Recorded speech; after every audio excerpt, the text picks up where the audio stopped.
terima kasih. Kata si siapa tadi ya, saya kebetulan nggak bisa melihat ya dengan jelas. Bu Nur Syaheda, Bu. Bener Cahaya, saya mah setuju bae ada anak teh kudu dihukum, aya teh dihukum teh digugu teh diterima sok sakarep-karep dewek ayeuna mah gitu ya, Bu. Ya, tapi juga belum tentu Bu hukuman Oh, itu ya. menjerat anak ya, belum tentu. Kadang-kadang dia sakitnya di dada yang selama ini tidak mungkin dilupakan hukuman itu. Gimana Pak? Saya kurang jelas nih Ya, kebetulan di belum sini. tentu hukuman itu mendidik. Kalau mendidik mungkin bisa tertanam di hati anak-anak ya Bu ya. Tetapi kalau kadang-kadang hukuman yang menyakitkan anak dan selamanya akan tidak terlupakan. Tuh. Jadi hukuman dari 2% yang saya dapat boleh-boleh aja selama itu mendidik dan tidak menyakitkan anak karena sakitnya tuh di sini. Bukan sakitnya tuh di situ. Iya boleh. Pokoknya anak TK aja Bu, katanya ada apa namanya? Ada sahabat saya ustazah yang kondang banget gitu. Katanya harus anak TK apa kita kalau ngajarin agama itu harus dihukum yang sesuai gitu ya. Apakah itu betul Bapak Ibu? Apakah itu masih relevan saat ini? Kalau saya karena mungkin besarnya di era 90, apa saya tuh jelita Bapak Ibu, setuju kan? Jelang 50 tahun gitu ya. Jadi udah agak-agak STW setengah tuir. Kalau zaman penjajahan mungkin bisa saja ya Bu ya. Kalau sekarang ini zamannya Enggak. beda Ibu. Zamannya beda. Ya. Kalau dulu mungkin kita bisa ditampar sama guru, no masalah. Tapi sekarang Bu nggak bisa ngancam malahan anak itu terhadap guru. Guru kencing berdiri, murid kencing berlari. Iya. Kalau zaman kan tadi saya udah bilang saya teh jelita, udah hampir 40 tahun. Kalau zaman saya SD, SMP, SMA itu tuh keras sekali hukumannya bentuknya seperti itu. Tapi kalau zaman ayeuna, zamannya BCL, apa yang dari Korea itu, ya anak tuh tambah dihukum tambah murugul, tahu nggak murugul? Iya betul Bu, betul. Tambah murugul, sanes nurut jadi murugul gitu ya. Nah jadi tadi ada yang berbagi 2 orang.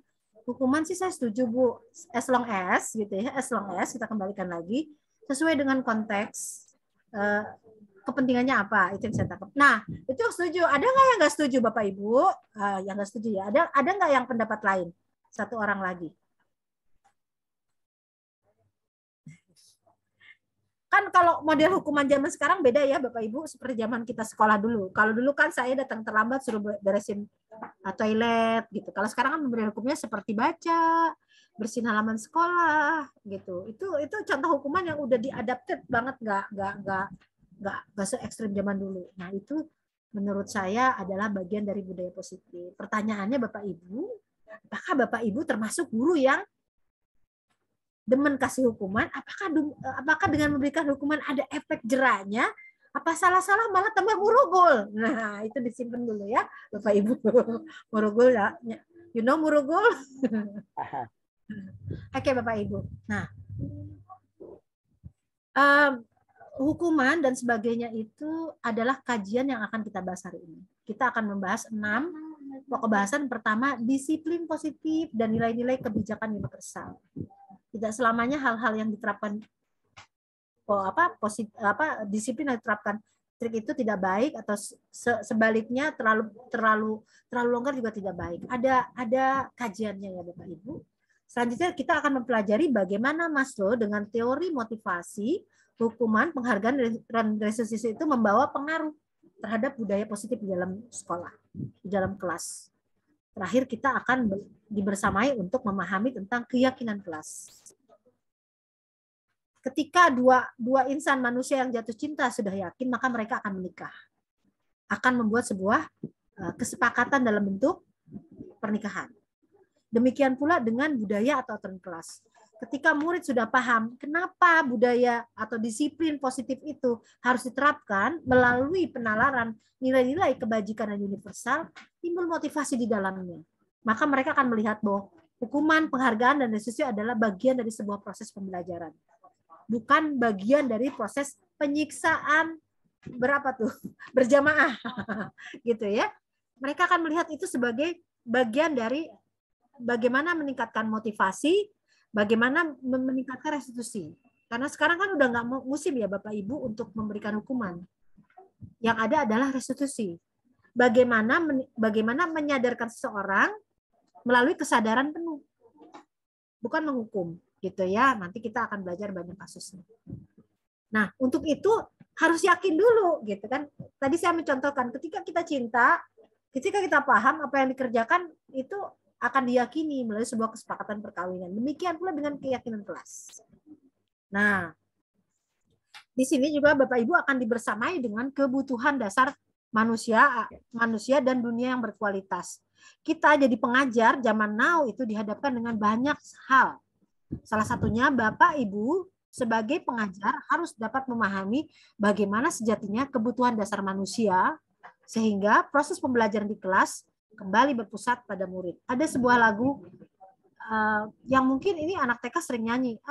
Abisan Bu Ika guru TK, tapi itu artinya menurut saya panjang. Ketika kita merasa dicintai, ketika murid merasa dihargai, ketika murid merasa diapresiasi, ketika murid merasa diopeni, maka dia akan menunjukkan hasil yang sangat signifikan atau berkualitas.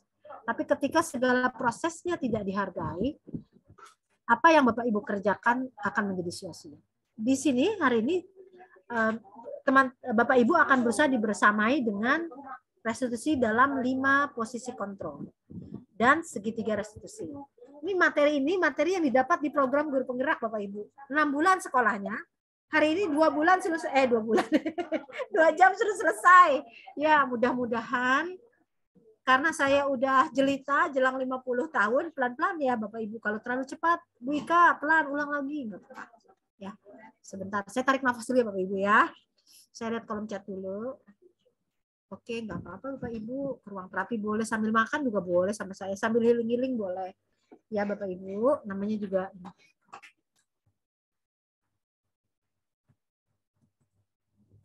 Oke, sebentar Bapak Ibu. Nampaknya. Oke. Bapak Ibu, ini adalah mind map disiplin positif teori kontrol by William Gasser. Siapa sih Bapak Ibu? William Gasser itu adalah salah satu tokoh yang menyuarakan atau mempopulerkan tentang disiplin positif. Jadi disiplin positif itu sejatinya itu ada 4 hal. Pertama, konsepnya kita sebagai guru itu nggak bisa kontrol orang lain. Jadi ketika jadi guru, konsep ini harus Bapak Ibu ingat. Bahwa kita atau Anda tidak bisa mengontrol orang lain. Hanya Anda yang bisa mengontrol diri sendiri. Itu saya banget tuh, keras kepala gitu ya, nggak bisa dikontrol. Ini kita temuin sama anak-anak murid kita sekarang. Bener nggak Bapak Ibu? Anak-anak murid zaman sekarang itu, biarpun dari TK udah murugul, cek kita teh, datang sekolah jam genap gitu ya. Karena dia cinta sama gurunya, jam 5:30 udah datang. Nah, itu murugul ya. Jadi dari kecil aja anak-anak udah nggak bisa kita kontrol. Yang bisa ngontrol itu hanya diri kita sendiri. Coba deh ibu-ibu sampai sini. Ibu-ibu bisa nggak sih 100% dikontrol sama suaminya? Enggak. Kadang-kadang uang belanjaan 100.000 jadinya 250.000. Nggak bisa dikontrol. Karena itu menurut si teorinya si William Gasser seperti itu. Sejatinya manusia itu tidak bisa mengontrol orang lain. Hanya diri sendiri yang bisa mengontrol diri Anda. Jadi ketika ibu bapak menjadi guru, bapak ibu harus ingat filosofi ini. Tidak seorang pun murid yang sejatinya bisa benar-benar dikontrol. Kalau dia nggak memahami betul makna disiplin. Ops, ini sensitif amat ya laptopnya. Mudah-mudahan bapak ibu nggak sensitif ikut sama saya. Makna disiplin adalah belajar kontrol diri dengan menggali potensi kita agar tercapai tujuan yang mulia, yaitu menjadi seseorang yang diinginkan berdasarkan nilai-nilai yang dihargai. Jadi murid akan bisa kita kontrol ketika murid menyadari, what should I do? Kenapa saya ngerjain ini? Kenapa saya harus begini? Nah, yang kayak gitu yang Bapak Ibu harus gali mendalam. Menggalinya bukan sekedar cek celotek, tapi Bapak Ibu harus mempersiapkan banyak hal. Di antaranya, bagaimana Bapak Ibu mempersiapkan pembelajaran yang berdiferensiasi, menyiapkan ekosistem sekolah yang mendukung segala proses belajar mengajar. Nah, terus William Gasser juga bilang bahwa segala sesuatunya itu ujung-ujungnya punya tujuan. Bapak Ibu datang ke sini saya yakin punya tujuan. Apa? Bukan untuk ketemu saya, untuk dapat sertifikat, nanti bisa untuk kenaikan pangkat. Betul ya Bapak Ibu?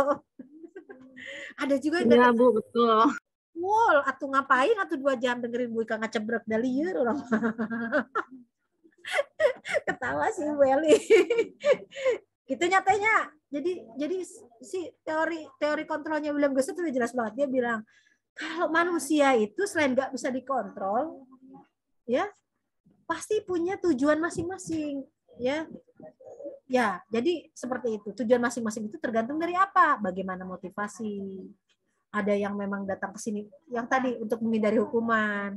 Sayang kan kalau nggak ikut pelatihan ini, hukumannya nanti kita nggak dapat apa namanya sertifikat. Nah, murid juga begitu, Bu. Jadi murid berlaku sesuatu yang kadang-kadang di luar kacamata kita, ajaib dan sebagainya itu karena mungkin dia punya motivasi sendiri. Ada anak yang datang di rumah, ibunya udah perang Batarayuda. Segala sendok, segala dapur, segala pisau itu udah terbang. Maka dia ketika sampai di kelas, dia punya motivasi sendiri ketika bikin masalah. Untuk apa, Bu? Untuk diperhatiin, untuk didengerin. Coba saya tanya sama Teteh Eli Solihat. Waktu Teteh naksir sama AA, bagaimana caranya supaya ini? supaya pasti banyak caranya, banyak triknya. Nah, itulah yang disebut dengan perilaku anak ketika kita akan menerapkan hukuman. Lihat dulu background-nya. Ada sebuah pepatah yang saya senang banget. Don't judge the book by its cover, but please judge the book by its content. Jadi kita sebagai guru nggak bisa ngelihat geningan mending ajaib pisan ya teh. Mahasiswa teh mending males pisan geningannya murogol, disuruh ngumpulin apa? Tugas teh mending hese. Oh, ternyata di balik itu banyak sekali tujuan juga perilakunya. Next, ketika kita akan menerapkan disiplin positif di sekolah, ada juga anak yang dia nggak pengen banget disiplin diterapkan, dia hanya menghindari hukuman. Nah, yang kayak gini biasanya temporary. Maaf ya Bapak Ibu, rumah saya itu kebetulan dipakai untuk kelompok belajar guru-guru TK, dan hari ini kebetulan mereka sedang ujian akhir, jadi ramenya seperti di kondangan. Bapak Ibu, saya mohon maaf ya. Gitu. Jadi sering bukan sama Bapak Ibu. Kebetulan saya punya teman-teman hebat, guru-guru taman kanak-kanak yang punya motivasi belajar yang tinggi. Jadi mereka hari ini datang dan cukup heboh deh gitu ya. Oke, saya lanjutkan ya. Nah, ada juga Bapak Ibu ketika dia menghindari dia berbuat positif atau hal-hal yang baik, menghindari hukuman itu karena dia pengen dapat imbalan. Biar dibilang anak baik, anak pinter. Bapak Ibu juga gitu. Tadi maka saya tanya, Cek datang ke sini, Cek Eli, rek dapat sertifikat 32 JP, enggak tuh diantos gitu ya. Demikian pula dengan disiplin positif Bapak Ibu. Jadi orang kadang-kadang dia nggak sadar banget dengan makna di sini. Karena dia nggak punya motivasi ekstrinsik sama intrinsik. In dari dalam, X dari luar. In itu yang dari dalam diri sendiri. Saya mau sekolah karena saya ingin merubah nasib saya yang orang miskin untuk jadi baik. Saya mau sekolah karena ikut tren. Beda Bapak Ibu. Kalau yang miskin seperti saya sekolah, dia akan punya motivasi untuk maju. Secapek apapun, selelah apapun dia akan berjuang. Tapi kalau orang kaya sekolah, dia akan beda. Demikian pula hukuman Bapak Ibu. Ketika Bapak Ibu sebagai pendidik sudah bisa menerapkan konsep ini, bagaimana memotivasi ekstrinsik dan intrinsik anak, maka akan beda. Okay. Mereka tidak lagi berpikiran bahwa dengan dihukum, menghindari hukuman, karena apa? Karena mereka sudah paham tentang bagaimana belajar kontrol diri. Mereka tidak lagi harus Bapak Ibu suruh menerapkan ini itu karena mereka nggak mengharapkan imbalan. Mereka paham dasar-dasar nilainya untuk berbuat itu apa. Karena mereka sekali lagi memahami untuk bisa menghargai diri sendiri, maka saya harus bisa mengontrol diri sendiri. Ini yang berat Bapak Ibu jadi pendidik, bukan sekedar bagiin kertas untuk mencapai nilai KKM gitu ya. KKM 75 tapi tidak bisa menerapkan potensi siswa agar siswa dapat menghargai diri sendiri. Saya titip salam cinta saya, salam hormat saya kepada semua guru SMP yang memang sedang ada dalam posisi kritis. Kenapa, Bu? Karena kalau belajar tentang psikologi perkembangan anak, ibulah ada di titik nadir yang paling repot. Kenapa Bapak Ibu? Di sini anak-anak belajar untuk mencari eksistensi dirinya. Kalau Bapak Ibu sebagai orang-orang yang membersamai, memfasilitasi di jenjang SMP, tidak bisa menghadirkan ini ya untuk menghargai diri sendiri setiap siswa, Bapak Ibu percuma bikin kesepakatan kelas. Bapak Ibu percuma bikin posisi kontrol. Jadi ambil dulu hatinya, jelaskan dulu bagaimana maunya, apa konsepnya. Maka akan berubah warna dunia. Untuk menghargai diri sendiri, kita harus paham bagaimana sejatinya nilai-nilai kebajikan universal itu. Dari mulai, kalau saya setuju banget nilai kebajikan itu dikembalikan kepada nilai agama dan Al-Quran. Bagaimana anak memahami bahwa segala sesuatunya ada hubungan sebab akibat. Ya, bagaimana kita paham bahwa Allah di atas segalanya. Itu yang harus Bapak Ibu siang ini saya titipkan. Sehingga timbullah keyakinan kelas yang akan mendorong apa teman-teman? Mendorong disiplin. Ketika segala sesuatunya dikembalikan kepada nilai agama, ya teman-teman, saya yakin makna disiplinnya akan beda.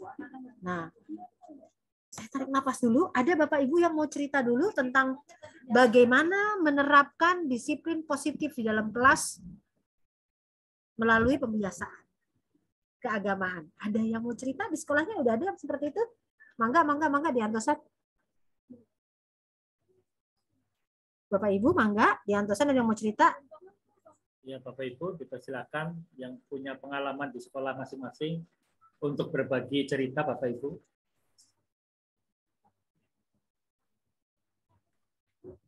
Ya, kita saling sharing, Bapak Ibu, dipersilakan. Ini orang hebat-hebat semua, ya Bapak Ibu, gitu ya.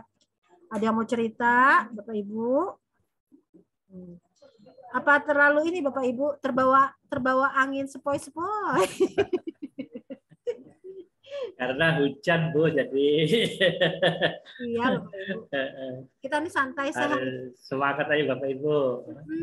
Saya hari ini hanya menyampaikan Pak, materinya ini berat.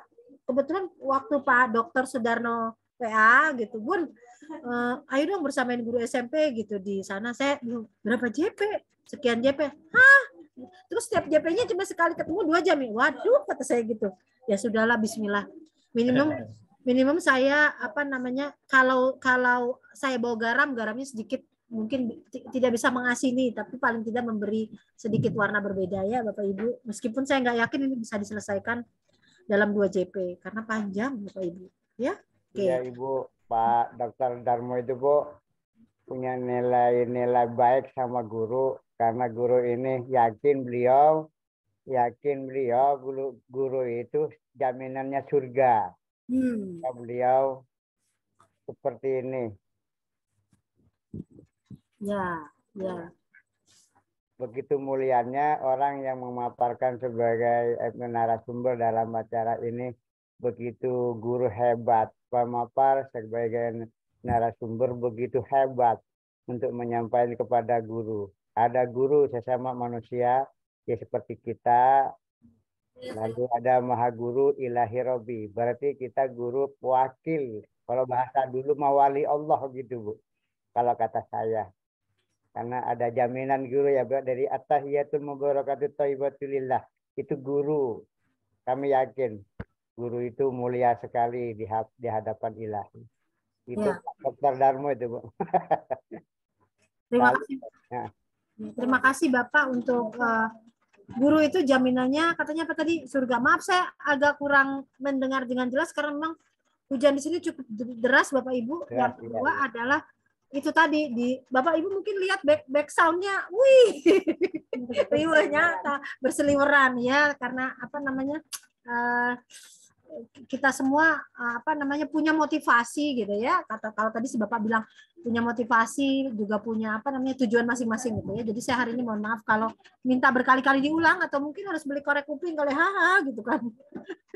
Ini agak terima kasih Bapak Ibu untuk berbagi tentang bagaimana penerapan nilai-nilai keagamaan di sekolahnya. Kalau kami kan di tingkat dasar itu gampang ya Bu ya. Kalau kita biasanya kalau sebelum masuk itu membaca Al-Quran gitu ya, surat-surat pendek. Nah itu kalau di SMP memang sudah jarang diterapkan kayaknya Bu ya, karena memang kan udah berbeda gitu ya skupnya gitu ya. Kita ada praktek pembiasaan, tapi tadi ada di depan yang salam, sapa gitu. Itu juga bagian dari bagaimana kita menciptakan keyakinan kelas yang dapat mendatangkan budaya positif. Saya lanjut ya Bapak Ibu. Selanjutnya teori kontrol by William Glasser itu yang ketiga adalah nanti Bapak Ibu akan dibawa kepada sebuah paradigma tentang model berpikir bagaimana menang lawan menang. Jadi kadang-kadang kita itu dihadapkan pada situasi kalau ini dipilih ya benar, kalau ini nggak, kalau meskipun itu salah, nah itu kita akan dihadapkan pada kasus seperti itu. Ya Bapak Ibu. Selanjutnya kolaborasi dan konsensus menciptakan pilihan yang baru. Di sini juga kita akan dihadapkan pada studi kasus soal bagaimana sejatinya kerja kolaborasi itu dapat menciptakan berbagai alternatif pilihan baru untuk menerapkan budaya positif di dalam sekolah. Nah, si William Glasser juga teorinya juga terkenal Bapak Ibu dengan posisi kontrol. Ya, Bapak Ibu udah pernah dengar nggak tuh posisi kontrol? Pertama, bagaimana penghukum itu merasa bersalah ketika dia berbuat salah. Ketika kita pakai teori kontrolnya William Glasser, dia betul-betul merasa, aduh yang saya kerjakan ini nggak baik, besok-besok nggak akan saya ulang lagi. Atau membuat rasa bersalah. Gitu. Jarang Bu, guru-guru di kelas itu ketika kita dapat murid, bukannya menyelesaikan masalah, malah nyerotot, gitu ya. Jadi bukan pada 5 posisi kontrol tadi. Hukum, membuat rasa salah, atau ketika salah sekalian, si muridnya kita malah jadi teman. Si muridnya itu malah bisa bebas menceritakan segala sesuatunya tanpa ada rasa gimana. Nah itu hebat Bapak Ibu. Kita hanya apa teman-teman?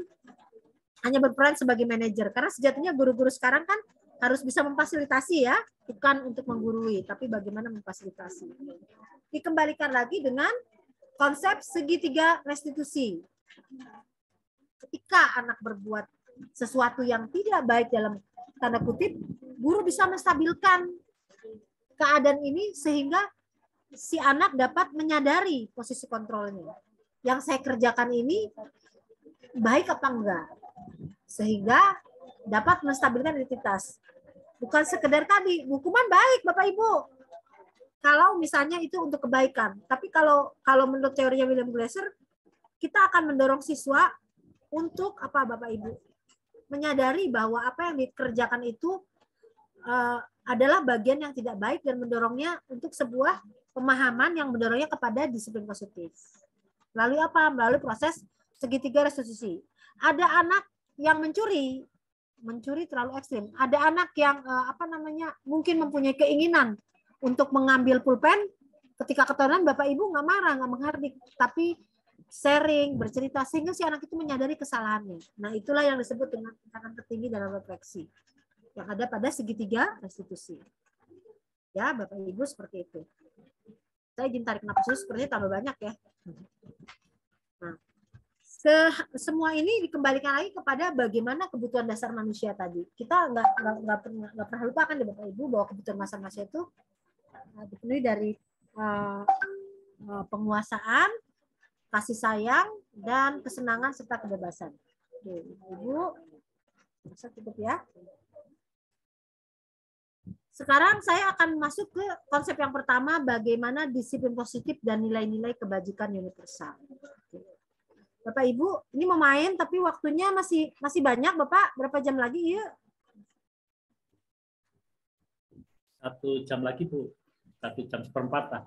1 jam seperempat, oke. Iya. 1 jam seperempat ya. Kalau 1 jam seperempat saya teori aja dulu ya Bapak Ibu ya, supaya nanti Bapak Ibu dapat dulu ilmunya, baru kita main-main ya Bapak Ibu ya. Nah, Bapak Ibu, pada perubahan paradigma teori kontrol tadi ya, kita dihadapkan kepada 4 Bapak Ibu? 4 kasus. Pertama, ilusi guru mengontrol murid. Ini studi kasusnya ini apa tadi Bapak Ibu? Pada dasarnya kita tidak dapat memaksa murid untuk berbuat sesuatu. Jadi pada situasi ini ketika Bapak Ibu akan menerapkan disiplin positif, Bapak Ibu ingat kata kuncinya. Bahwa pada dasarnya kita tidak dapat memaksa murid untuk berbuat sesuatu. Kalau murid tersebut memilih untuk tidak melakukannya, walaupun nampaknya kita sedang mengontrol perilaku murid, ya, sejatinya murid itu tidak mengizinkan dirinya dikontrol. Nah, Bapak Ibu harus ingat, kalau ketemu murid yang burugul, ya susah diatur, Bapak Ibu ingat konsep yang ini. Pada dasarnya guru tidak dapat memaksakan murid, meskipun guru itu bisa mengontrol murid, betul nggak Bapak Ibu? Hari Senin hari Senin jam sekian, hari sekian harus ikut kegiatan ini. Tapi Bapak Ibu harus ingat pada posisi ini. Pada dasarnya kita tidak dapat memaksakan murid untuk berbuat sesuatu, ya. Walaupun murid tersebut memilih melakukan sesuatunya itu, tapi sejatinya dia punya konsep yang seperti itu. Ada nggak Bapak Ibu yang bisa berbagi kepada saya? Gimana sih sejatinya tuh kalau misalnya kejadian ilusi guru mengontrol murid?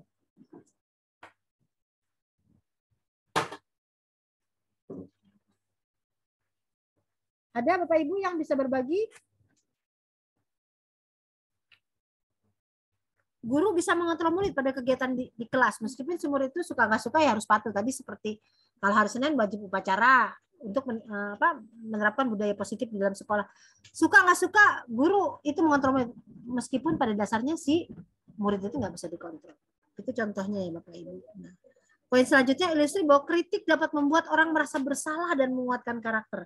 Ada yang mau berbagi dengan saya Bapak Ibu bahwa ilusi bahwa kritik dan membuat orang merasa bersalah dan dapat menguatkan karakter. Ada yang bisa sharing Bapak Ibu pengalaman tentang bagaimana ketika Ibu memberikan kritik, ketika Ibu memberikan saran atau pengalaman pribadi, itu bisa menguatkan karakter Bapak Ibu. Ada? Silakan. Yes, Bapak Ibu, ada yang berbagi cerita hari ini?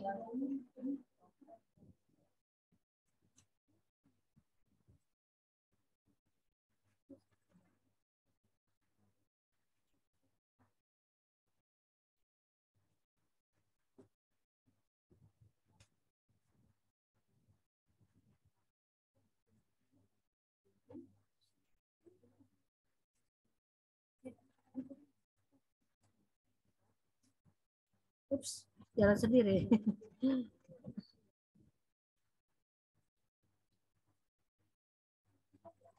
Jadi kadang-kadang Bapak Ibu, saya ilusi bahwa kritik menguatkan orang merasa bersalah dan menguatkan karakter. Ini ada pada kasus bagaimana kita memberikan perspektif kepada siswa.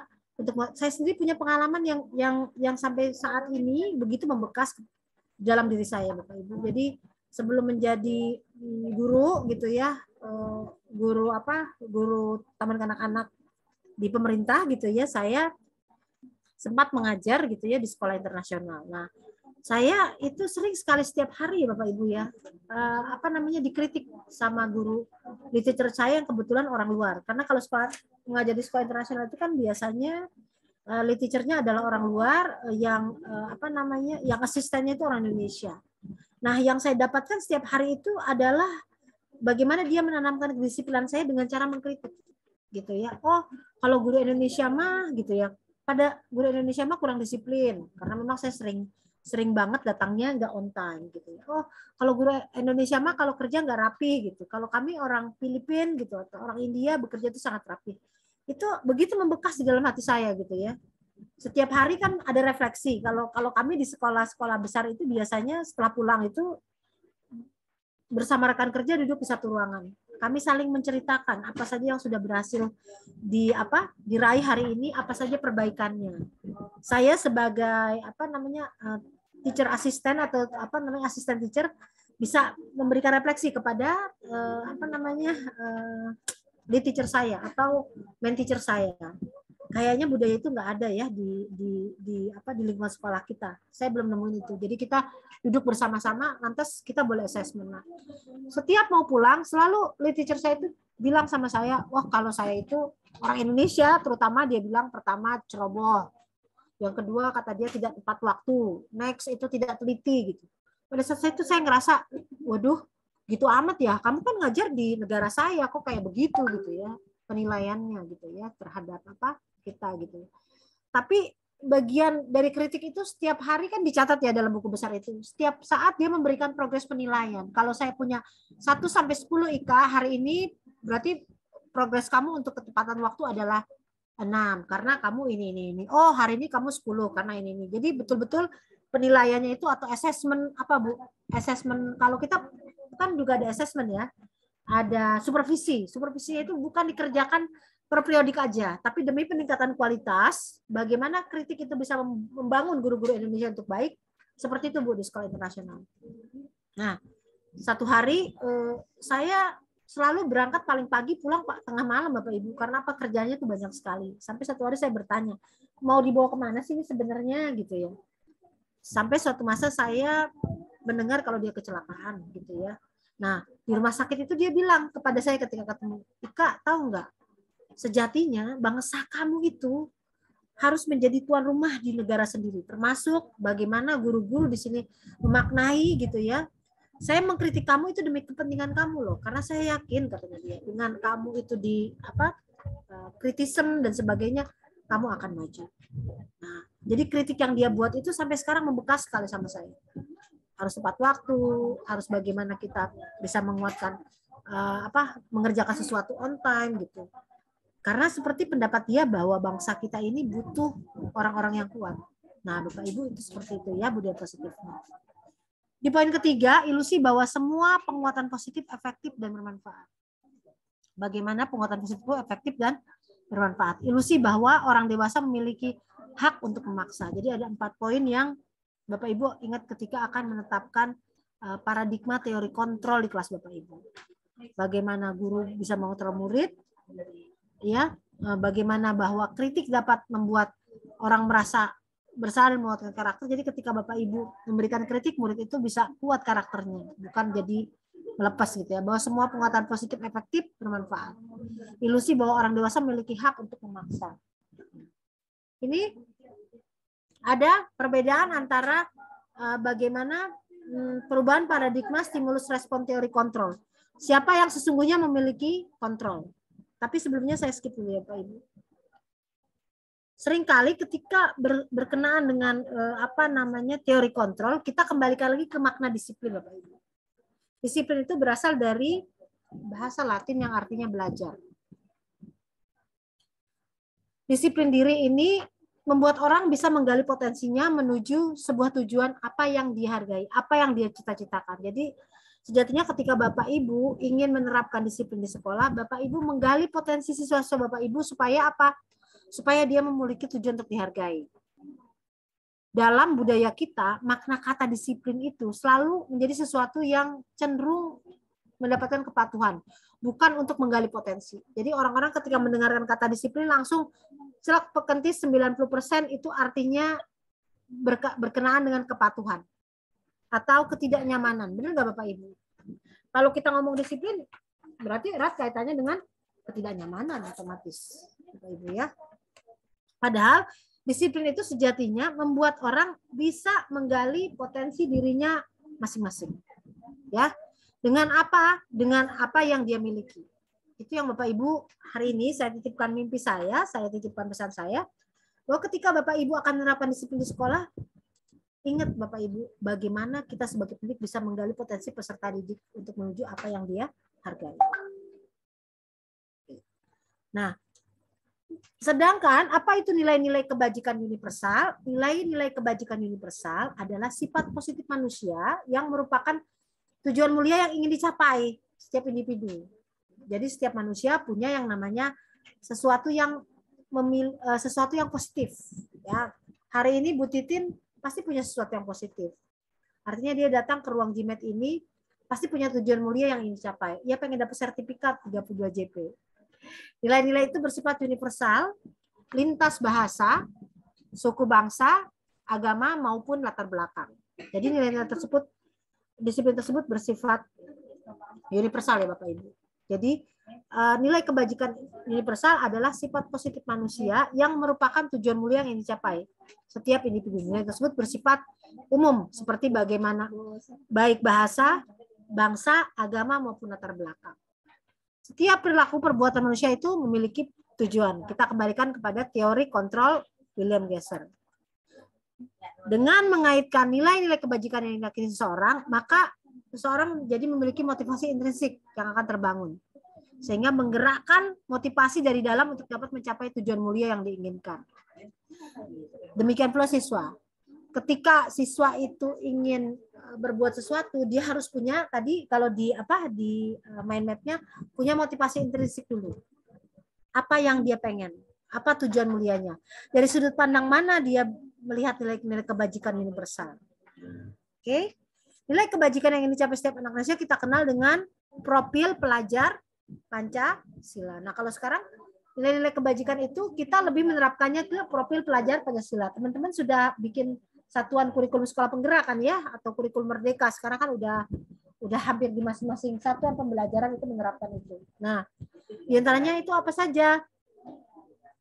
Beriman, bertakwa kepada Tuhan Yang Maha Esa, dan berakhlak mulia. Profil pelajar Pancasila itu ada berapa Bapak Ibu? 1, 2, 3, 4, 5, 6, 6 ya. Beriman, bertakwa kepada Tuhan Yang Maha Esa. Ini merupakan landasan yang merupakan hal yang paling krusial dalam penerapan nilai-nilai kebajikan universal.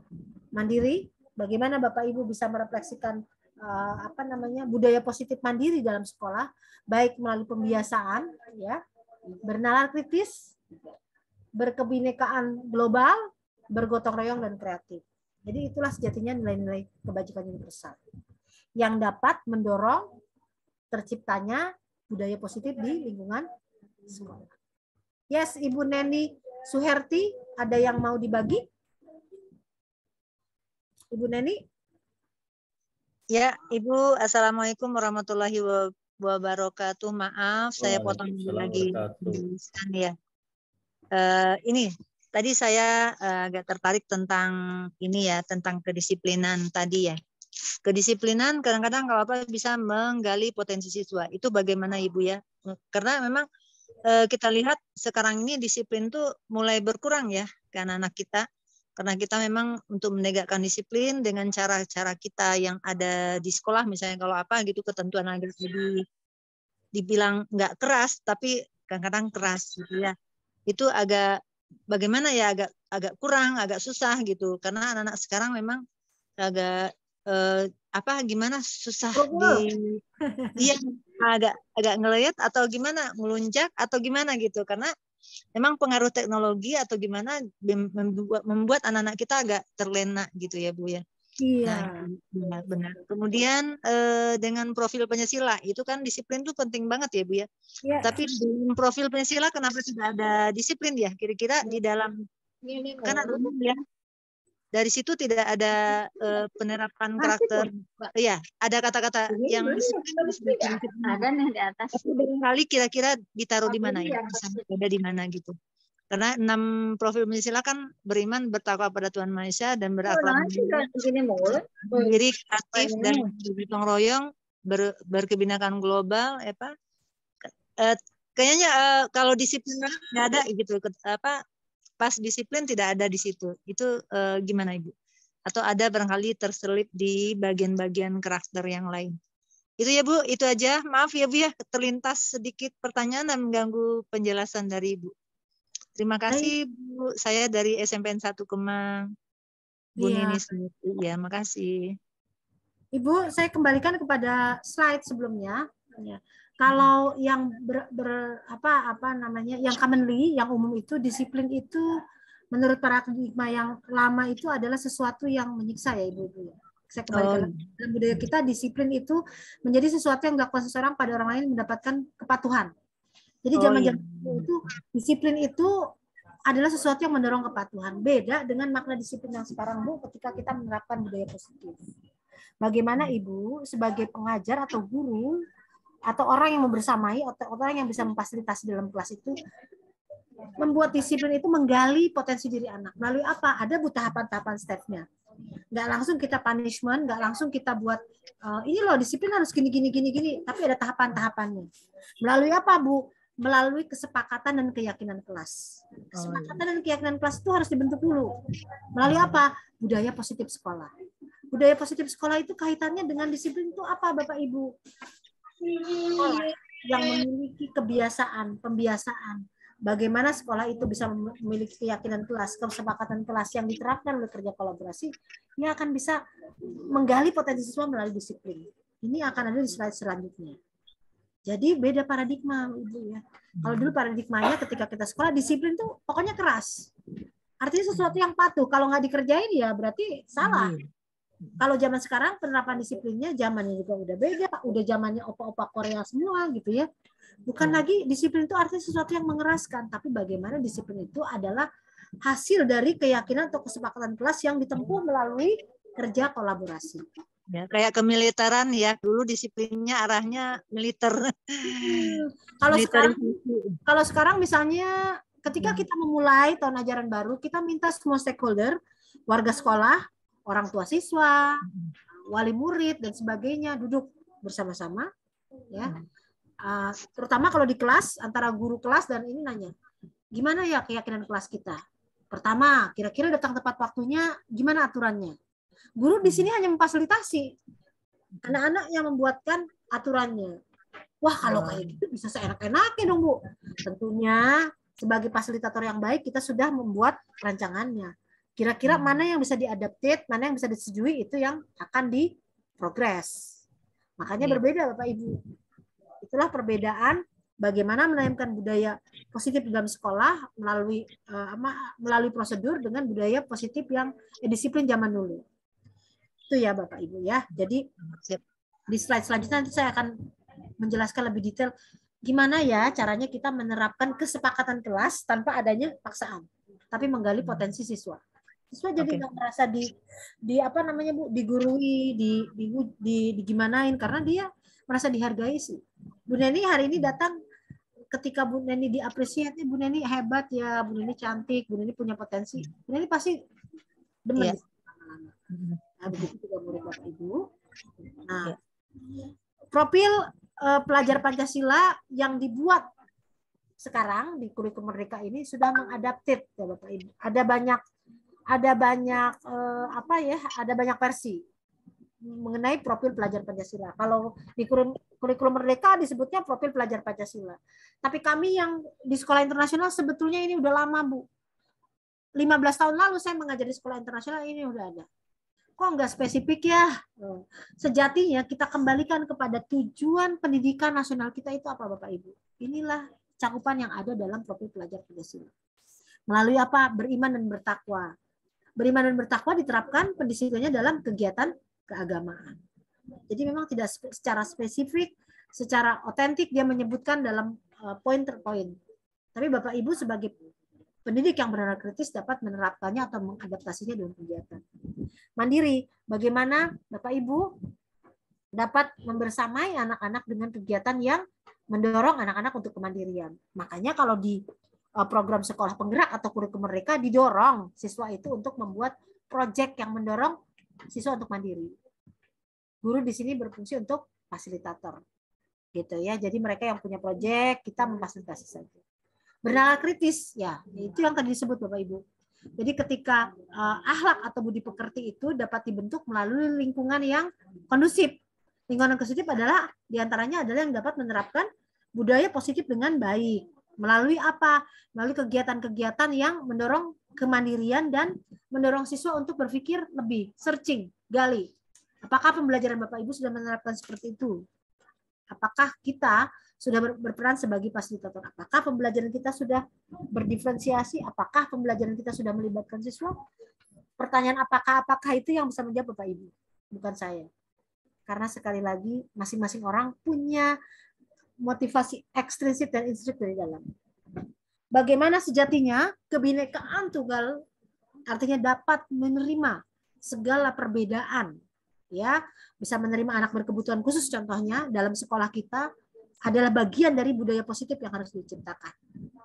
Ada berapa sekolah di negeri ini yang mampu menerima dengan tangan terbuka anak-anak yang berkebutuhan khusus? Apakah di sekolah Bapak Ibu sudah menerapkan itu?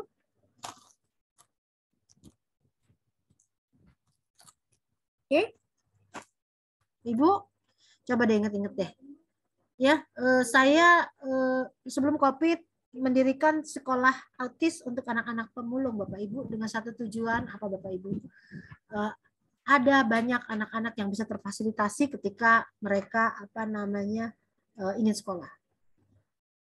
Karena kalau kita kembalikan lagi bagaimana menimbulkan budaya positif bukan hanya kegiatan keagamaan, tapi bagaimana kita bisa menerima keragaman.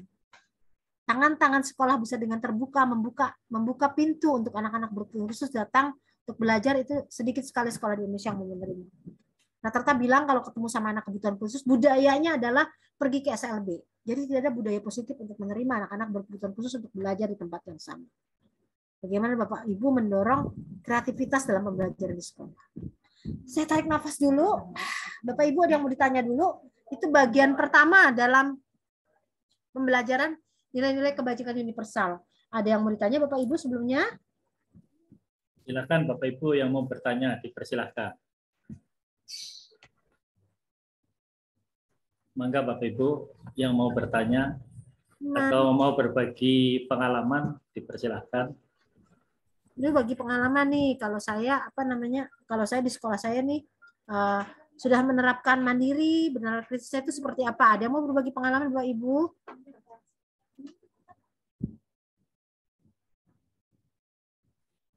Silakan Bapak Ibu.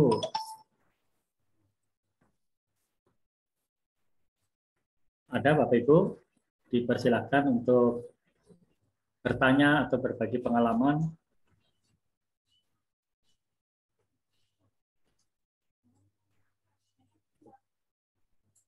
Kemungkinan belum Bu Ika. Iya, nggak apa-apa.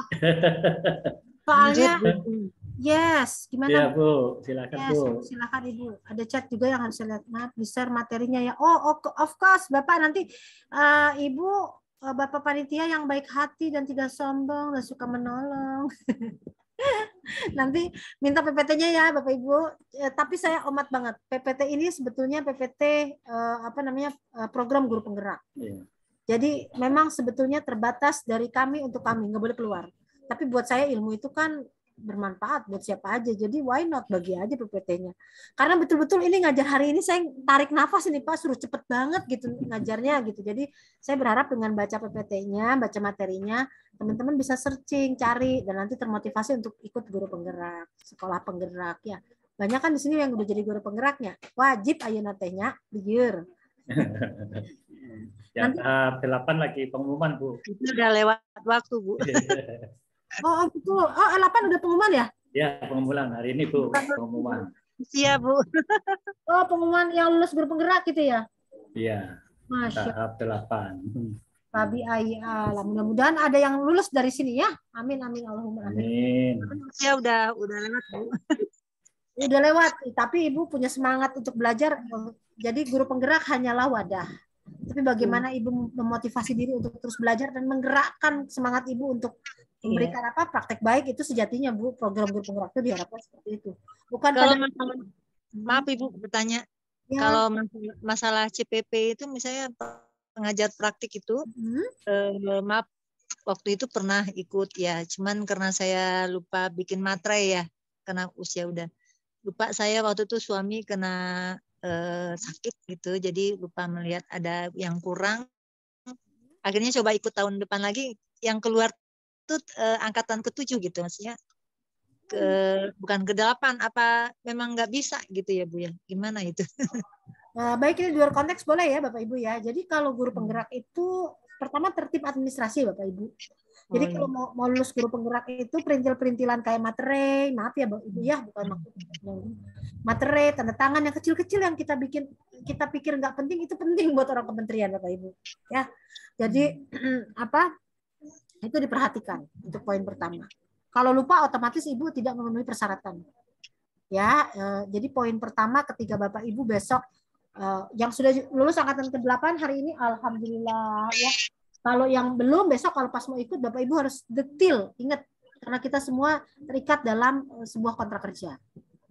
Next, Bapak Ibu, kalau Bapak Ibu nggak passing di angkatan ke-5, maka otomatis Bapak Ibu harus mengulang kembali semua persyaratan di angkatan berikutnya. Angkatan berikutnya yang sedang go on angkatan berapa? 9 ya, berarti otomatis ngulang. Persyaratannya gimana? Ngulang lagi dari awal Bapak Ibu.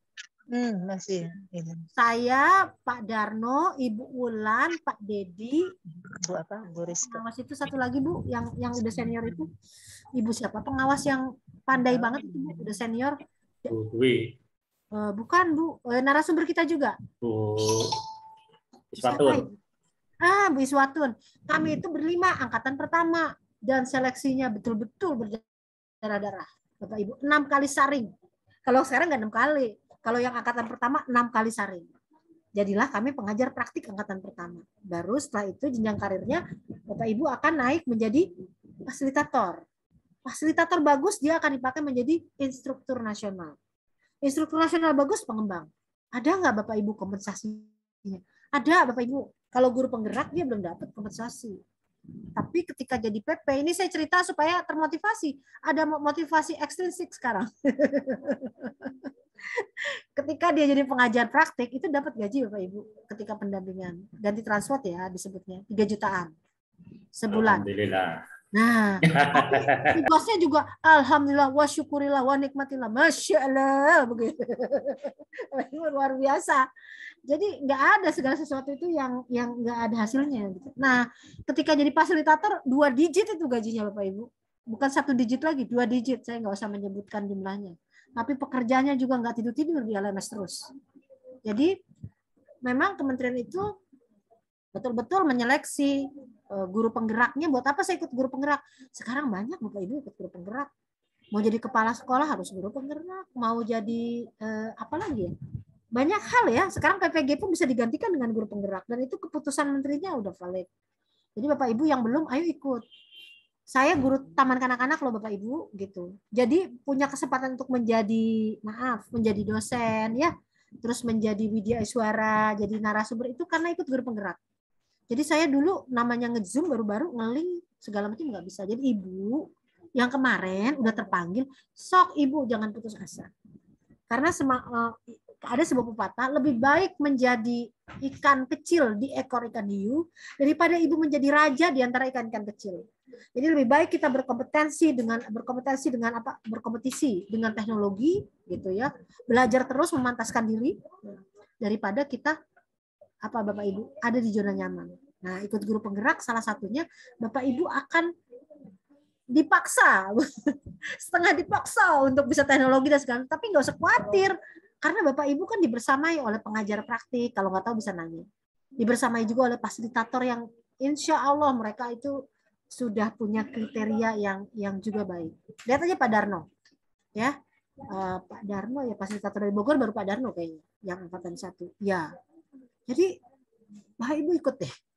Kalau Bapak Ibu nanya manusia kan sukanya diiming-imingi, ya itu Bu materinya ada. Kalau misalnya pengajar praktik sekitar segitu nominalnya. Kalau fasilitator 2 digit Bapak Ibu untuk satu program itu luar biasa. Dan tugas tanggung jawabnya dia itu berat. Karena Bapak Ibu ketika lulus itu kan harus buat program dan segala macam. Jadi Bun, besok ikut ya. Nanti saya boleh dipanggil lagi untuk coaching klinik. Saya bantu 100%. Ya. Mudah-mudahan nanti di sini banyak yang lulus. Ya Bapak ya. Gitu. Minta nomornya Bu Rizka ntar. Boleh. Nanti Pak ini undang Bun, 1 kali lagi angkatan 9 kita coaching klinik, kita bedah pelan-pelan supaya banyak yang lulus karena Bapak Ibu harus lulus sekarang guru penggerak. Ya, seperti itu. Sabar. Oke. Nah, oke. Ada lagi yang mau ditanya?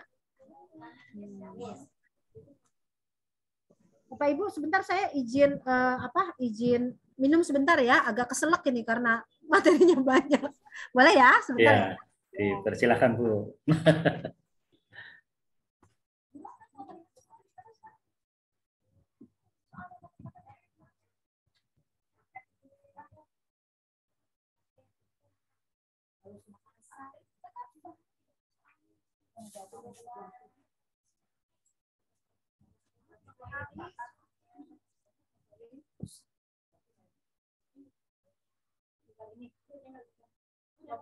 Habis ini saya tutup laptop langsung lari jarak ini.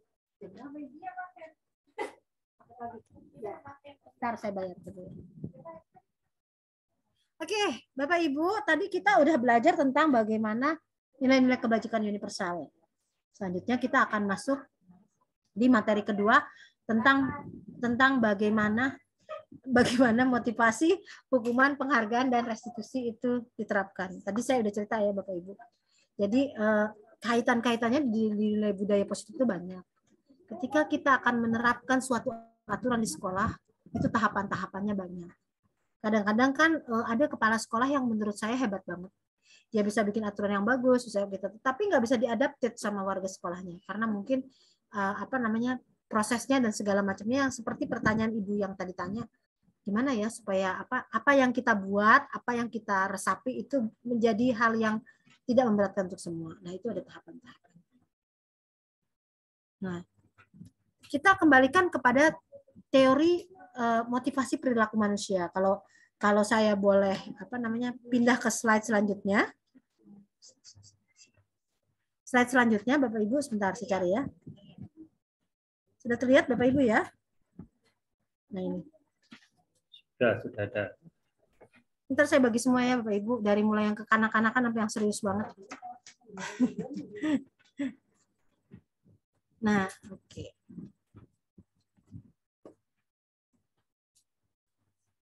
Ini ya Bapak Ibu. Jadi kita semua ingat kan ya teori motivasi Maslow, kalau Bapak Ibu lupa, bahwa manusia itu punya motivasi masing-masing kok. Ketika dia ingin memiliki motivasi masing-masing. Ada yang ingin aktualisasi diri. Seperti saya pada waktu ikut guru penggerak itu memang ingin mengaktualisasi diri karena pada saat itu COVID, nggak ada kerjaan. Maka gimana caranya supaya punya kerjaan gitu ya? Ya saya ikut itu. Maka motivasi saya disebutnya dengan self actualization atau bagaimana saya mengaktualisasikan diri saya. Selanjutnya ada juga yang hari ini datang di Roomjo ini untuk dapat kebutuhan akan penghargaan. Begitu dia selesai GMAT, dia akan dapat selembar sertifikat. Itu nggak salah Bapak Ibu, karena si Maslow itu udah cerita bahwa sejatinya kita itu punya masing-masing motivasi yang datang dari dalam diri kita untuk memenuhi ini. Ada juga yang ada juga yang memiliki motivasi untuk supaya dia memiliki kasih sayang. Ya. Kasih sayang ya, special need ya, bagaimana dia untuk saling menyayangi. Lantas rasa akan aman. Kadang-kadang motivasi kita untuk mengerjakan sesuatu supaya aman. Wah iyalah kalau ikut ini nanti aman lah, dapat sertifikat berarti bisa digunakan untuk kegiatan yang lain. Ada yang motivasinya dulu. Ada juga yang memang kebutuhan dari dalam. Jadi motivasi masing-masing orang itu berbeda. Demikian pula ketika kita akan menerapkan budaya positif di sekolah. Masing-masing anak datang dengan motivasi masing-masing. Yang ini Bapak Ibu harus sadari. Nah, bagaimana budaya positif itu diterapkan secara sederhananya melalui tadi. Bu, gimana ya? Kita kan mau bikin aturan kelas. Gimana supaya aturan kelas itu bisa diterapkan? Bapak Ibu, ketika ingin menerapkan budaya positif, Bapak Ibu buat dulu yang disebut dengan keyakinan kelas atau kesepakatan kelas. Kesepakatan sama keyakinan beda ya Bapak Ibu. Kalau sepakat itu hanyalah sebuah kata yang disepakati oleh sekelompok kecil warga sekolah. Kalau yakin itu dari dalam hati. Jadi di awal tahun Bapak Ibu ketika ingin menerapkan disiplin, Bapak Ibu harus menerapkan dulu apa yang diyakini menjadi sebuah kebenaran, apa yang diyakini dapat mengembangkan potensi siswa itu dirumuskan terlebih dahulu. Misalnya di sekolah tidak boleh berjalan tidak boleh datang terlambat itu. Disepakati semua, termasuk warga sekolahnya. Pemahaman ini bisa berjalan melalui kerja kolaborasi bersama warga sekolah yang melibatkan guru, kepala sekolah, dan orang tua siswa. Jadi Bapak Ibu ketika menerapkan budaya disiplin sekolah nggak bisa berjalan sendirinya. Pokoknya kalau datang terlambat Anda dihukum, tapi Ibu nggak sosialisasi ke orang tua murid, ini nggak akan jalan. Kepala sekolah bikin aturan, setiap tanggal 15 anak-anak harus pakai baju putih-putih misalnya, atau pakai baju batik gitu. Tapi ini nggak disosialisasikan melalui WhatsApp grup atau melalui sosialisasi itu nggak akan jadi sebuah aturan. Jadinya selalu terjadi yang disebutnya pembangkangan. Kok mental lagi, kok mental lagi, kok mental lagi. Bukan kok mental lagi, ini bukan mental, tapi ini karena tidak adanya kerja kolaborasi. Jadi tadi pertanyaan Ibu ini telak bisa saya jawab, Bu. Budaya positif dalam bentuk disiplin itu nggak bakal bisa jalan kalau misalnya Bapak Ibu tidak menerapkan keyakinan kelas di dalamnya. Yang dibangun berdasarkan kerja kolaborasi warga sekolah. Nah, segalanya itu dikembalikan lagi kepada nilai-nilai kebajikan universal. Teh tadi yang bertanya jawabnya clear nih di Teh ya Ibu. Maaf saya tidak bisa melihat dengan jelas karena kebetulan fokus di layar. Itu Bu. Bagaimana menerapkan budaya positif di sekolah. Nah, tadi kan kita ada di posisi kontrol ya, bagaimana menghukum, membuat orang merasa bersalah, motivator, pemantau, dan merger. Ini kita belum sampai sini. Oke, saya stop dulu yang ini, Bapak Ibu. Saya kembalikan ke PPT Kementerian. Nah, demikian pula ketika kita menerapkan teori motivasi manusia. Tadi ada Maslow, ada disiplin, dikembalikan lagi. Ada motivasi eksternal dari luar. Untuk menghindari hukuman, maka saya nggak akan ngelakuin ini. Saya harus pakai topi hari Senin supaya saya teman-teman supaya Bapak Ibu hari ini supaya kita terhindar dari hukuman. Supaya dapat imbalan dari institusi atau supaya di sekolah itu saya dapat reward sebagai murid teladan, maka saya mengerjakan ini.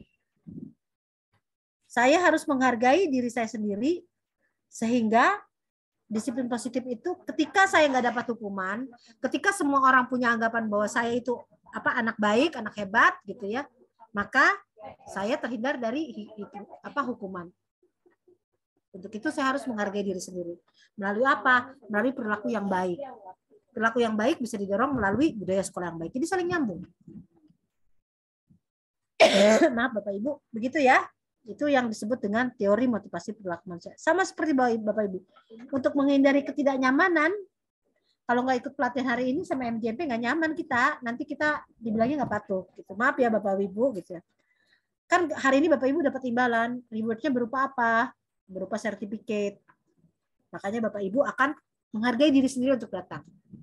Akan be on time meskipun masih 15 menit lagi. Oh, saya tunggu deh sampai selesai. Itulah sejatinya penerapan budaya positif. Kalau dikembalikan lagi ujung-ujungnya kepada slide yang ini.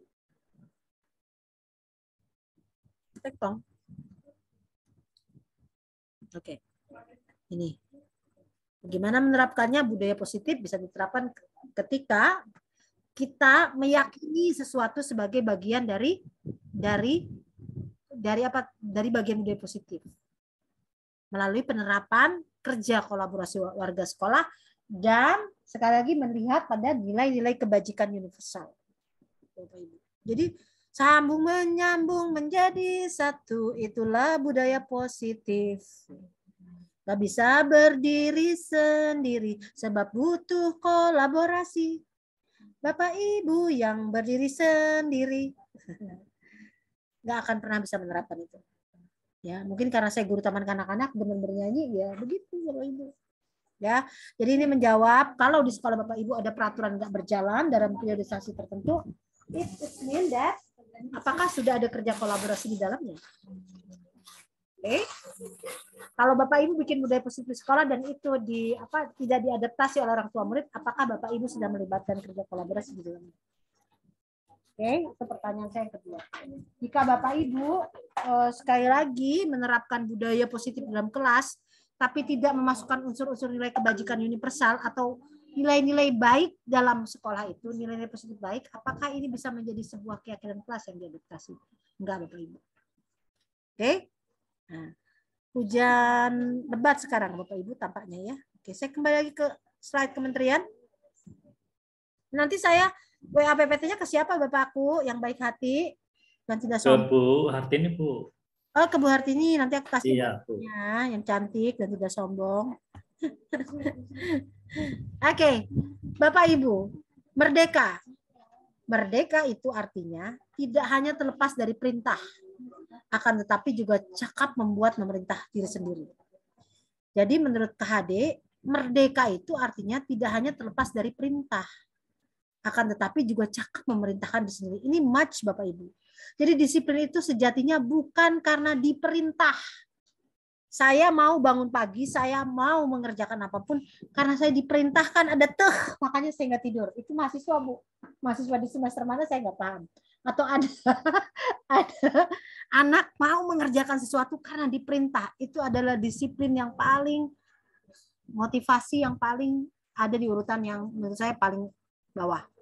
Tapi bagaimana mereka itu bisa terlepas dari perintah dan cakap untuk memerintah diri sendiri, itu sejatinya adalah budaya positif yang harus kita tanamkan di sekolah.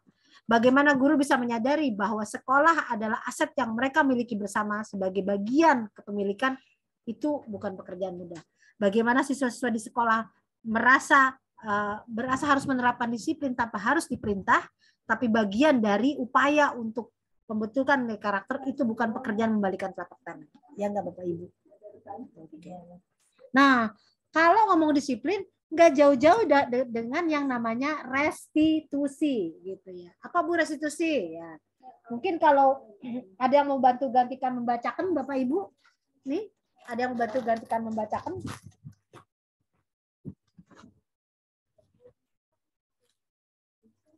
Bapak Ibu ada yang mau bantuin bacain? Silahkan. Bebas saya baca. Ya, tadi kayaknya udah yang buka kamera, enggak Bapak Ibu?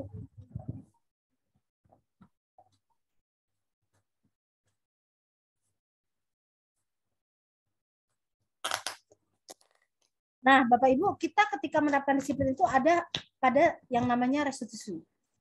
Restitusi adalah prosesnya, bagaimana kita menciptakan kondisi bagi murid untuk memperbaiki kesalahan. Sehingga mereka bisa kembali pada kelompok mereka.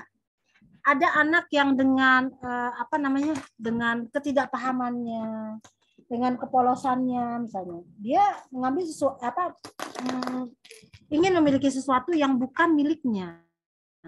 Nah, di sini Bapak Ibu harus melakukan suatu proses yang disebut restitusi. Bagaimana Bapak Ibu bisa bagaimana Bapak Ibu bisa mendorong murid-murid untuk memperbaiki kesalahan sehingga mereka bisa kembali kelompok mereka untuk menjadi karakter yang lebih kuat. Oh, kalau saya misalnya kemarin ingin memiliki sesuatu gitu ya karena karena memang saya ingin dan itu salah, mereka jadi sadar. Sehingga karakter mereka menjadi lebih kuat. Restitusi juga merupakan suatu proses kolaboratif. Jadi ketika kita tahu, kita buat kesepakatan kelas, buat keyakinan kelas, terus si anak ini tiba-tiba dalam tanda kutip melanggar, guru di sekolah bisa mendorong mereka untuk bisa tadi menyadari bahwa ini itu sebetulnya nggak baik. Mereka butuh proses kolaboratif yang mengajarkan mereka untuk mencari solusi untuk mencari masalah mereka. Tentang seperti apa yang menjadi tujuan mulia dan bagaimana mereka harus memperlakukan orang lain. Jadi ketika kita menemukan suatu studi kasus anak yang maaf sekali kalau bahasanya kurang santun hari ini mencuri di kelas atau berbuat ajaib di sekolah, maka mari kita mendorong siswa-siswa tersebut untuk ada pada proses restitusi. Bagaimana kita menciptakan kondisi murid untuk memperbaiki apa yang mereka lakukan itu melalui sebuah proses refleksi. Sehingga mereka kembali dengan karakter yang lebih kuat, bukan menjadi karakter pembangkang. Ibu ya. Jadi itulah sejatinya bagaimana yang disebut dengan restitusi. Ciri-ciri restitusi itu ada banyak Bapak Ibu. Pertama, restitusi itu adalah menebus kesalahan. Namun untuk belajar bukan untuk menebus kesalahan. Jadi sejatinya restitusi itu diciptakan bukan untuk anak itu tadi dijewer-jewerin, dipanas-panasin, enggak. Tapi bagaimana anak-anak itu belajar dari kesalahan yang mereka perbuat. Oh, kalau kemarin saya dalam tanda kutip begini tuh enggak baik, Pak, saya harus belajar bahwa sejatinya harus seperti ini. Restitusi itu sejatinya adalah memperbaiki hubungan. Kalau tadinya saya begini karena begini. Nah, dengan dilakukan restitusi itu mereka punya memperbaiki hubungan. Restitusi itu adalah tawaran, bukan paksaan. Jadi ketika mereka berbuat kesalahan, sadar dengan sesadar-sadarnya bahwa ada proses yang harus dilalui.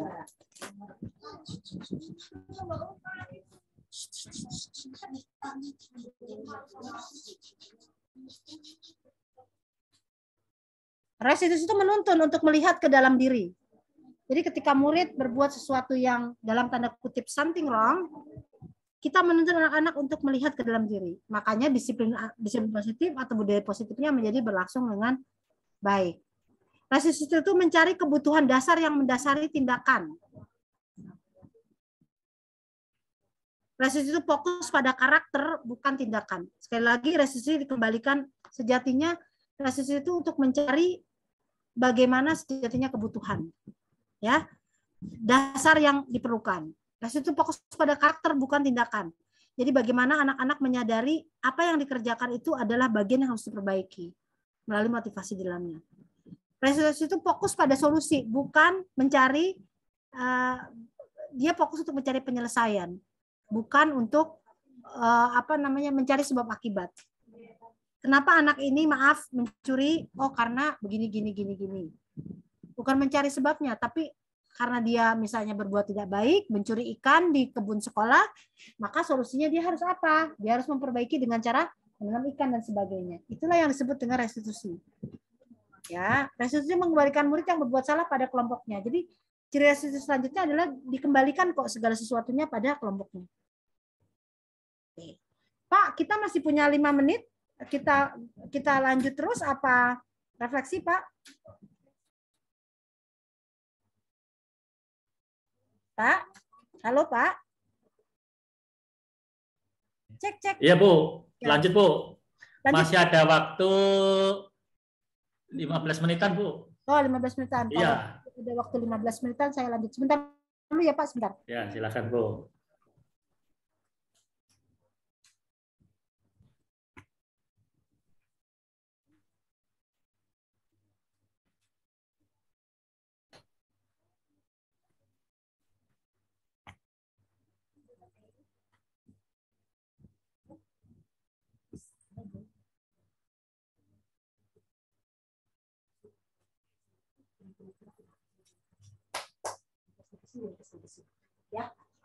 Ya nanti mbakku nggak tahu. Pokoknya dia selalu memang kalau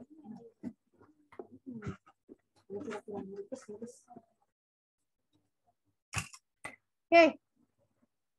Kita ada di poin terakhir Bapak Ibu yaitu keyakinan kelas. Ya, mengapa kita tidak bikin peraturan aja? Mengapa harus keyakinan kelas? Ya. Pertanyaannya sama, mengapa kita memiliki peraturan harus menggunakan helm bila mengendarai kendaraan harus roda 2? Mengapa kita memiliki peraturan 3M, menggunakan masker, mencuci tangan, dan menjaga jarak 1,5 meter? Mengapa kita memiliki peraturan harus datang tepat waktu pada saat mengikuti pelatihan? Dan bisa jawab Bapak Ibu, mengapa kita harus memiliki peraturan menggunakan helm bila mengendarai kendaraan roda 2? Ya. Roda 2. Kenapa Bapak Ibu? Ada yang bisa bantu saya jawab, Bapak Ibu?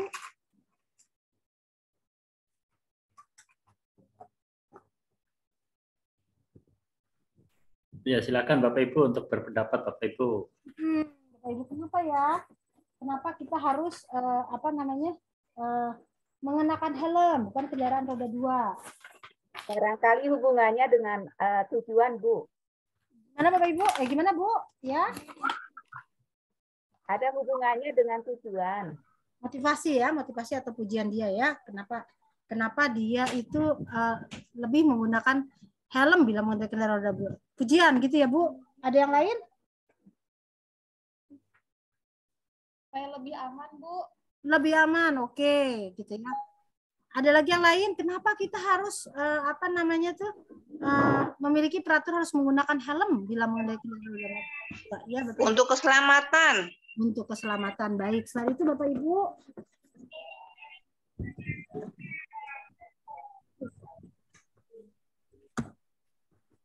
Karena peraturan tersebut membawa kebaikan buat kita. Nah, karena peraturan tersebut membawa kebaikan atau nilai-nilai kebajikan universal, nilai-nilai positif. Jadi kalau ketika dia sadar itu membawakan kebajikan, akan mendatangkan keyakinan, bukan lagi beranggapan mindsetnya sebagai sebuah peraturan. Gitu ya. Mengapa kita memiliki peraturan 3M, menggunakan masker, mencuci tangan, menjaga jarak 1,5 meter? Ada yang bisa jawab Bapak Ibu?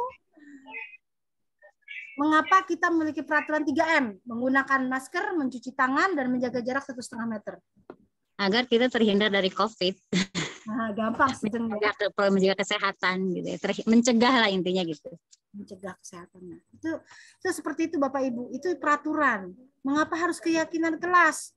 Jadi ketika Bapak Ibu bikin peraturan, harus X, harus Y, harus N, harus apa lagi? Itu di dalamnya kalau nggak ada nilai-nilai motivasi intrinsik, keyakinan kenapa berbuat seperti itu, ada hal-hal yang menggerakkan atau ada serangkaian hal yang bisa mendorong untuk membaca potensi, ini nggak akan pernah menjadi sebuah seperti itu Bapak Ibu. Itu makanya perbedaan yang sangat mendasar sekali kembali digaungkan ketika Bapak Ibu bertanya tadi, kembali ke pertanyaan awal, kenapa ini harus peraturan kelas atau keyakinan kelasnya nggak jalan?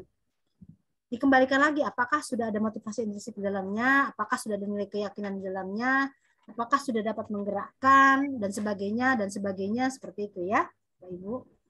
Nah, ini dia. Ini ada circle mind map. Budaya positif dapat tumbuh ketika lingkungan positif di dalamnya mendukung. Lingkungan positif ini bisa ditumbuhkan melalui keyakinan kelas yang dimulai dari dalam kelas. Jadi ketika peraturan di dalam kelasnya bagus, ini peraturan di dalam kelasnya ini akan menimbulkan keyakinan dari seluruh warga kelas bahwa apa yang dibuat, disepakati itu adalah baik. Ini menimbulkan lingkungan positif. Pada akhirnya mendatangkan budaya positif di dalam sekolah. Saya ulang ya Bapak Ibu, mind map ini bacanya. Jadi budaya positif hari ini dipengaruhi oleh lingkungan positif di dalam sekolah. Bagaimana lingkungan positif di dalam sekolah itu dipengaruhi? Pertama, dipengaruhi dari lingkungan positif.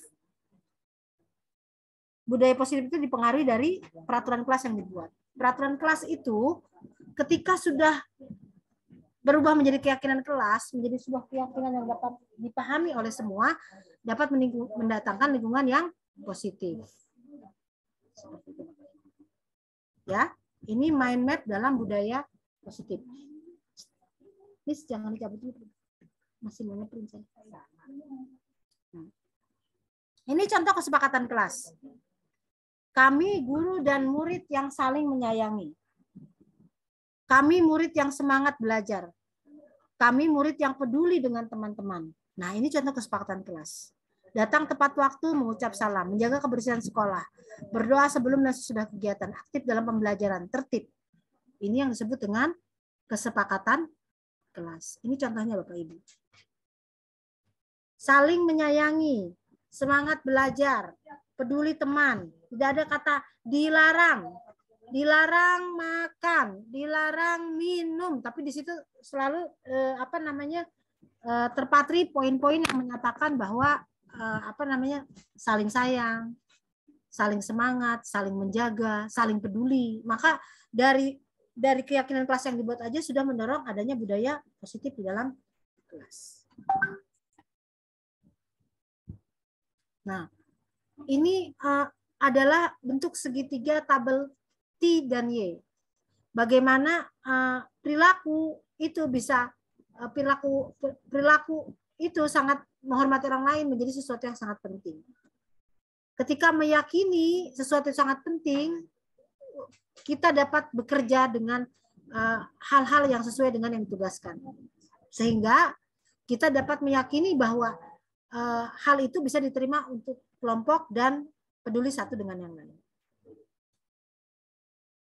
Itu Bapak Ibu.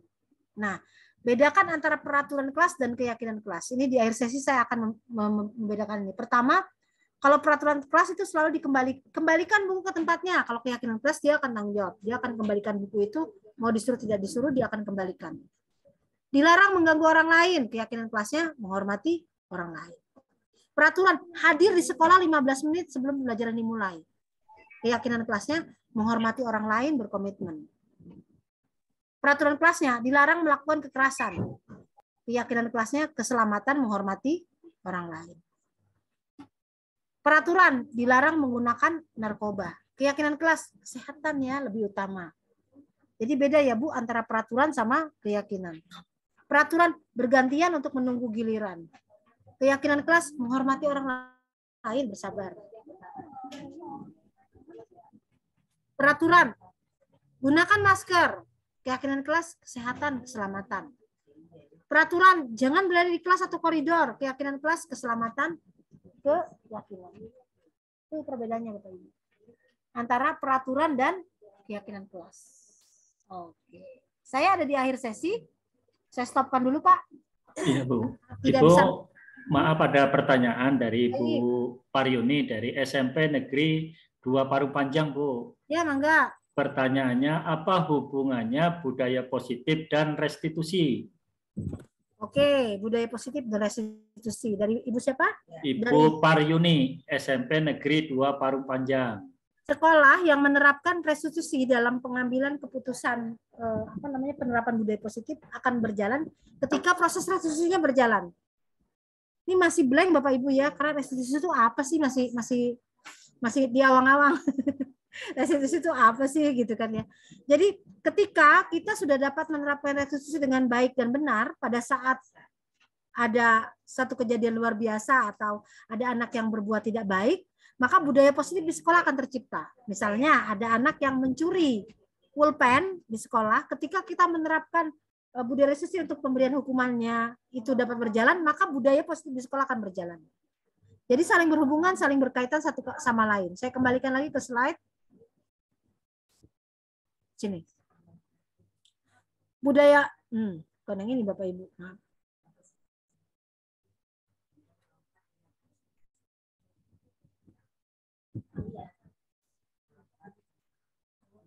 Nih ya, restitusi adalah proses untuk menciptakan kondisi bagi murid untuk nggak terlihat ya Bapak Ibu. Nah, saya share screen ya, maafin ya. Ya terlihat ya. Jadi kita lagi kepada redaksi kalimat restitusi. Restitusi adalah proses menciptakan kondisi bagi murid untuk memperbaiki kesalahan mereka. Jadi restitusi itu adalah prosesnya. Ketika murid berbuat salah, kita kembalikan kepada sebuah proses.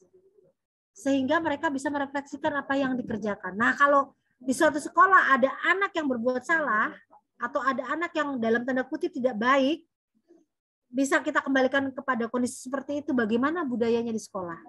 Lingkungan sekolah menjadi nyaman, menjadi ramah, menjadi tertib. Karena setiap orang berusaha untuk berperilaku baik.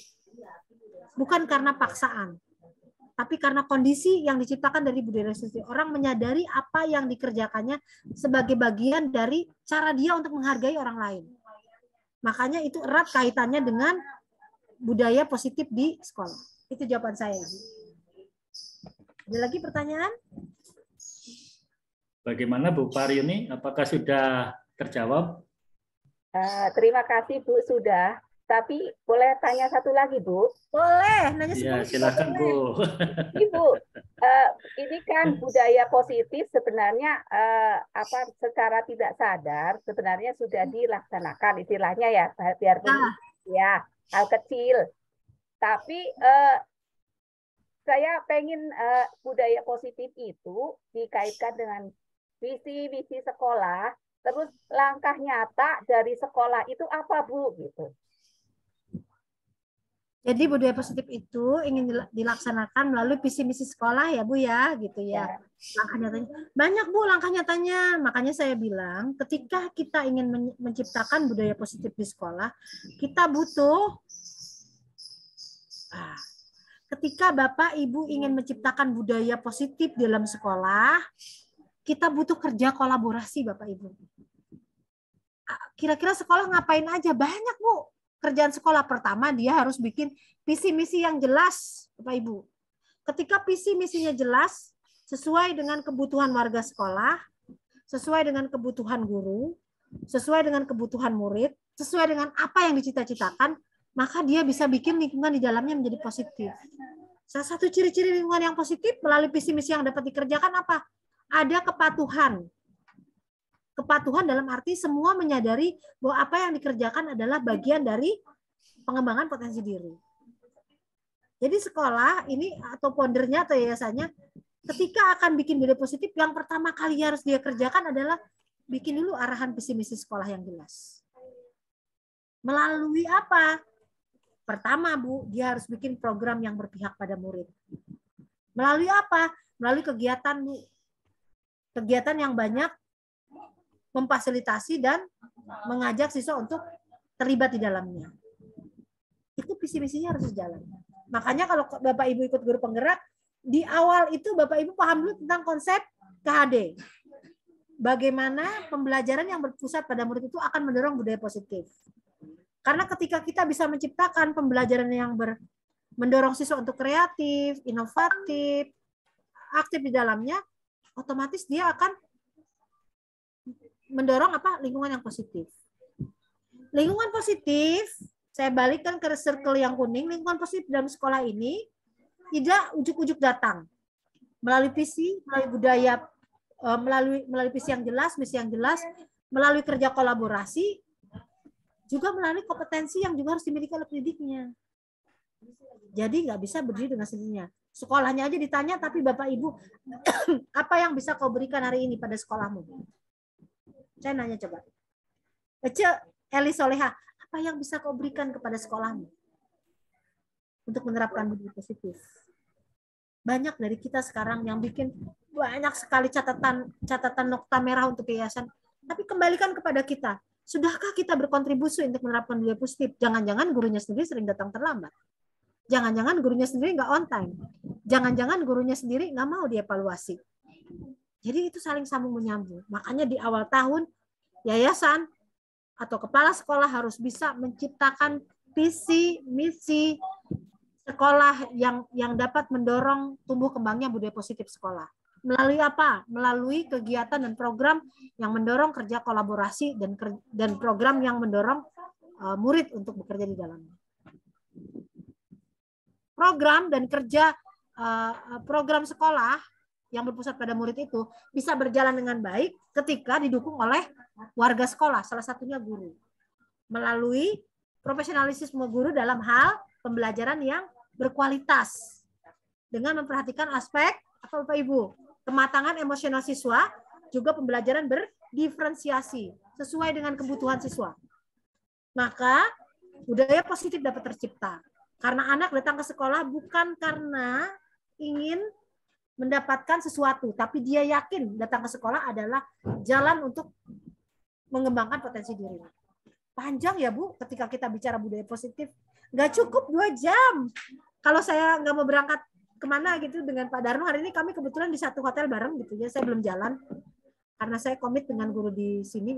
Ini cukup kurang Pak 2 jam ya, udah secukupnya aja kata Pak Darno. Jadi panjang Bu ketika Ibu menerapkan itu. Next, visinya udah dapat, pembelajaran berdiferensiasinya dapat, dan pembelajaran sosial emosional yang dapat mendorong tumbuhnya budaya positif di sekolah dapat, apalagi harus dikembangkan agar sekolah itu baik. Bapak Ibu harus menumbuhkan satu, dimulai dari kelas. Kelas adalah ekosistem terkecil dalam satuan pendidikan. Maka di dalam kelas Bapak Ibu mulai dulu dengan peraturan kelas yang diyakini akhirnya menjadi sebuah keyakinan kelas. Bisa mendorong adanya budaya positif di dalam sekolah. Itu Bapak Ibu. Itu Ibu cantik jawaban saya untuk apain aja sekolahnya nanti kalau mau bikin budaya positif. Panjang Bapak Ibu ya. Again, ada lagi? Ada lagi Bapak Ibu, satu pertanyaan karena waktunya sudah jam 16:10. Dipersilakan satu pertanyaan Ibu, Bapak.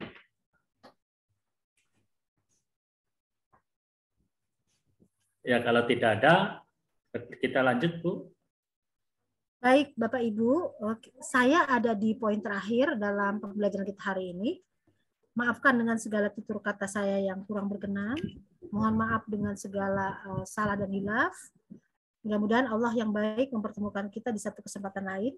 Ya, nanti mudah-mudahan satu saat MGMP akan mempertemukan saya dengan teman-teman dan sudah bercerita tentang bagaimana indahnya budaya positif diterapkan. Meskipun hari ini Bapak Ibu, saya mohon maaf sekali tidak bisa menyampaikan semua materi yang memang padat sekali untuk budaya positif itu. Tapi seperti pembicaraan saya di awal, paling tidak hari ini kalau menabur garam di mangkok gitu ya, udah ada sedikit warnanya. Meskipun nggak asin-asin banget. Mudah-mudahan nanti di lain waktu MGMP bisa berkenan untuk kembali menerapkan teori ini. Bagusnya Pak, 1 minggu itu 1 materi, jadi nggak dikemut banget gitu ya. Tapi apalah daya ya Bapak Ibu, saya yakin ada banyak cara untuk kita bersilaturahim.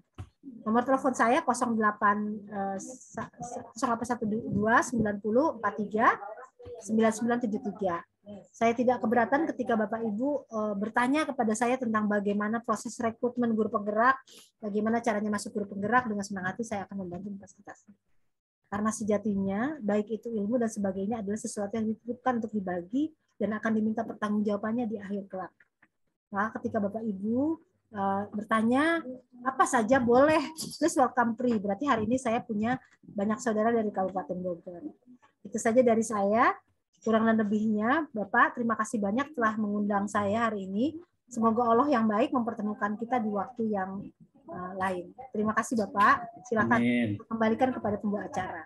Nyuhun pangapunten ya. Terima kasih, Ibu. Terima kasih. Terima kasih, Bu. Terima kasih. Boleh kita foto bersama dulu, Bapak? Iya, foto bersama dulu, Bu. Terima kasih. Ya, foto bersama. Minta tolong sama hostnya foto ya. Foto bersama Kak, gimana Kak? Ya, Bu Artini minta tolong untuk dipoto, Bu Artini.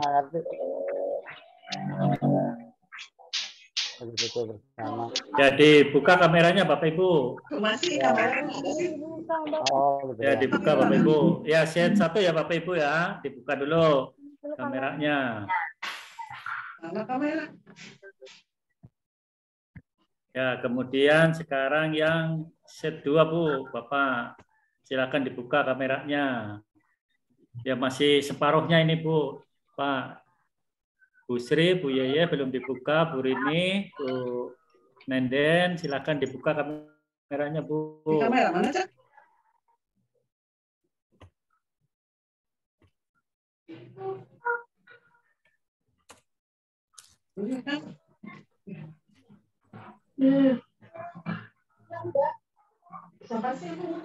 Ya, karena peserta kita hari ini 32, jadi hanya 2 set saja Bapak Ibu. Ya, demikian tadi Bapak Ibu materi yang sudah disampaikan oleh Bu Rizka Novalia Rahman FPD. Mudah-mudahan materi ya Bu. Protes saya nggak mau lagi saya diundang ke Bogor besok, panggil saya Ika tanpa gelar. Ya Bu, ya Bu Ika. Terima kasih atas materi yang sudah diberikan hari ini. Mudah-mudahan nanti oleh Bapak Ibu yang ikut kegiatan ini akan dikembangkan dan diterapkan di sekolah masing-masing. Saya mengucapkan terima kasih kepada pengurus Forum MGMP, kemudian ke Bapak Ibu guru hebat yang mengikuti kegiatan ini. Mudah-mudahan di hari ketiga dan keempat Bapak Ibu bisa mengikuti dan bisa diberi kesehatan sehingga tetap semangat. Terima kasih sekali lagi. Saya selaku pembawa acara mohon maaf sebesar-besarnya apabila ada kata atau tutur kata yang tidak berkenan. Untuk itu marilah kegiatan hari ini kita tutup dengan bacaan hamdalah. Alhamdulillah. Terima kasih kepada Bapak Ibu semua sudah meluangkan waktu. Kita bertemu di hari Kamis besok. Wabillahi taufiq wal hidayah. Wassalamualaikum warahmatullahi wabarakatuh. Dari grup Bapak Ibu. Mohon Bu Harti, Pak. Ya, apa tadi? Mohon izin lah dari grup Bapak ya. Iya Bu, terima kasih.